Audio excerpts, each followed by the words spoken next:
Travel shortcuts. Do you know who I am? Welcome back to part 5 of my delightful, wonderful trip to Luanda Angola.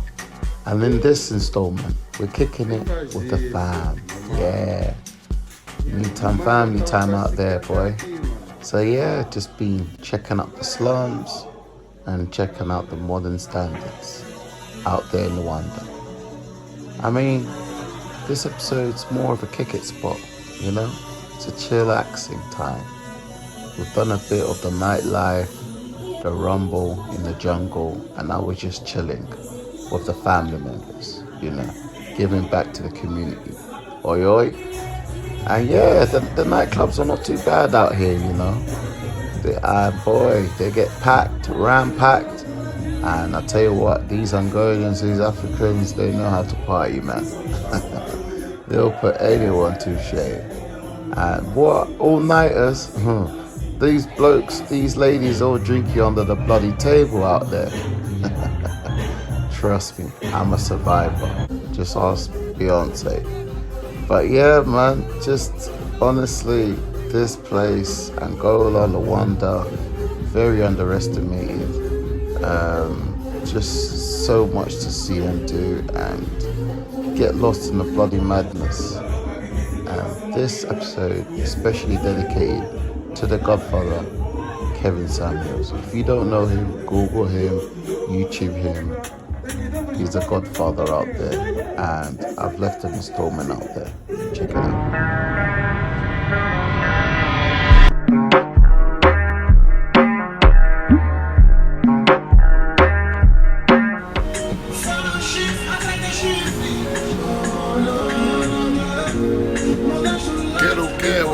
Tu sabes, meus irmãos, em República Dominicana, eu te extraño muito. What could be translated was me just showing my sheer appreciation and giving thanks to my people, my wonderful people of the Dominican Republic who have pretty much adopted me and made me feel welcome, involved me and invited me to become a part of their culture and observe their traditions. My style, my mannerism, my attitude since then has been greatly influenced by the Dominican Republic.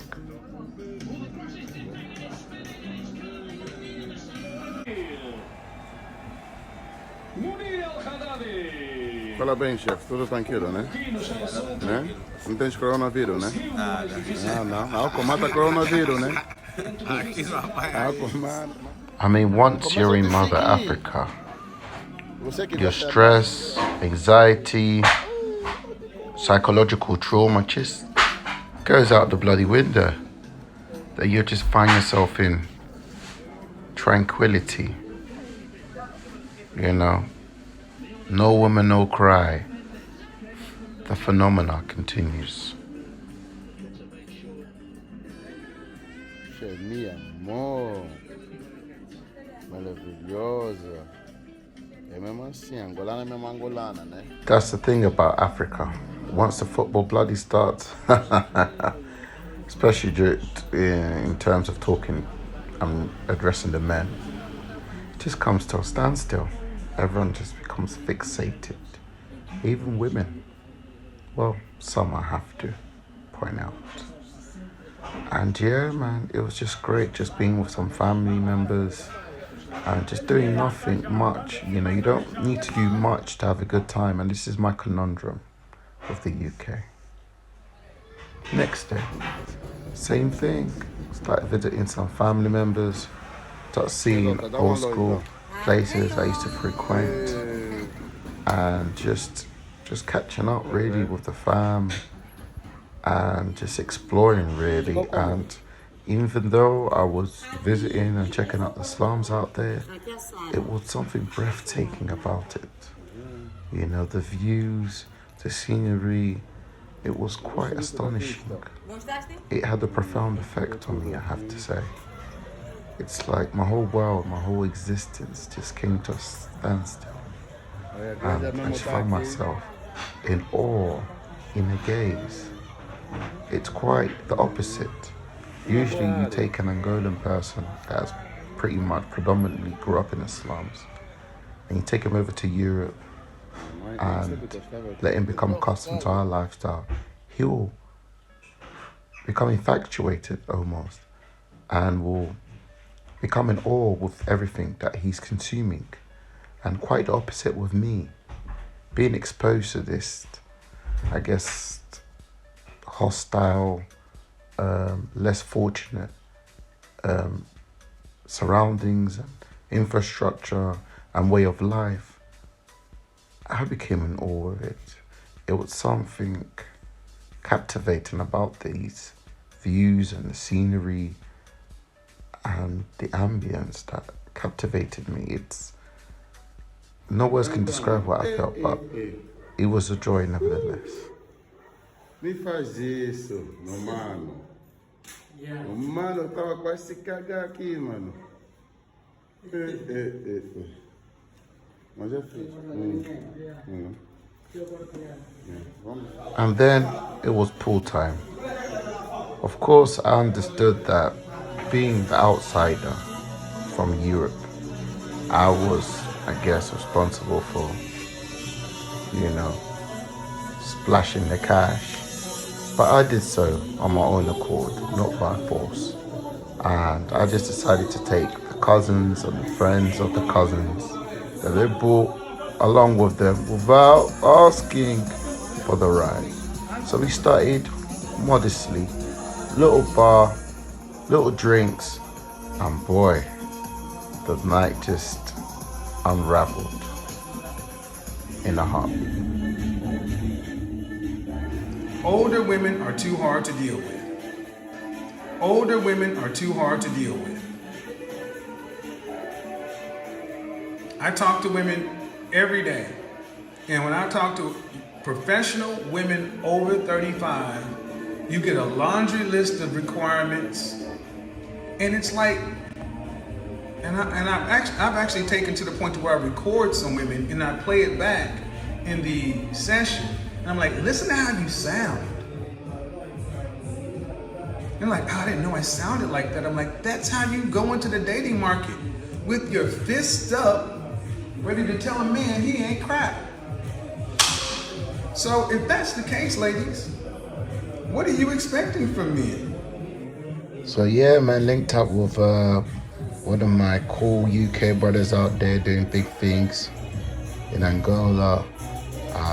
Pretty much tagged along all their cousins. Even one guy here, school teacher, couldn't even do shisha. Look at this guy.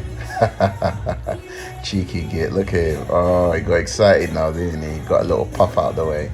Yeah, man, it was great there. It was great just to tag along the cousins and just have a good night with them. As you can see in the background, the VIP was full.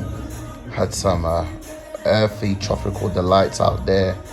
And it was just nothing but tranquility out there, man. Tranquility and positivity out there, man. Nothing but love, man. Cousins had Colgate smiles, and it was real locked and loaded, boy. Travel shortcuts. You are not born high value. You make yourself high value. You make yourself the man.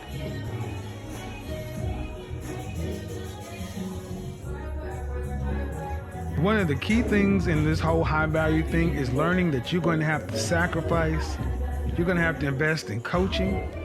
You're going to have to do crap jobs, work long hours, stop looking for the fast track, quick. You're going to have to worry about the long, slow, deferred gratification. What is the point of increasing your value? You increase your opportunities and you increase your options. You can separate yourself from coworkers and competitors in fast track. That's what I did. That's what a lot of guys do. You need to get a group, a personal and a professional group. Successful men travel with successful men. And when one of us moved, we all moved.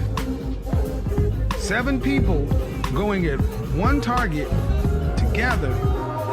Rising tide lifts all boats. You stop trying to be a lone wolf This is why so many of you will never raise your value. You're trying to do it on your own. Then you need a high value mindset. A high value mindset automatically goes looking for the hard path. It does not try to do the hard things though. You don't go and try to reinvent the wheel. You take what's already working and you improve on it. Listen, guys who can do this, who can learn to eat shit, shut up, tend to learn the EQ skills necessary to move up and deal with other men of value. Then there's also a fitness component. Guys, you got to be an athlete for life. You don't have to be a muscle-bound weightlifter, but you need to be fit, functional muscle. People are going to try you, and you don't want to end up getting yourself into a situation that you can't defend yourself. When I was in sales, my goal was to become a top sales professional, President's Club. I wanted to be a top closer. I wanted to be so good that when my competitors from other companies realized that we were in on the bid, I wanted them to say, Kevin Samuels, shit. Affirmations. You have to tell yourself where I am right now and where I'm going to be. You got to remind yourself, this is temporary. When you're getting up early doing shit jobs, this is temporary. Remember, I'm here for a reason, and it's short term. It doesn't define you. So why is this important? Because the things you have to do along the way don't fuck with you. And this is why precisely I always echo out. Live to live, not live to survive.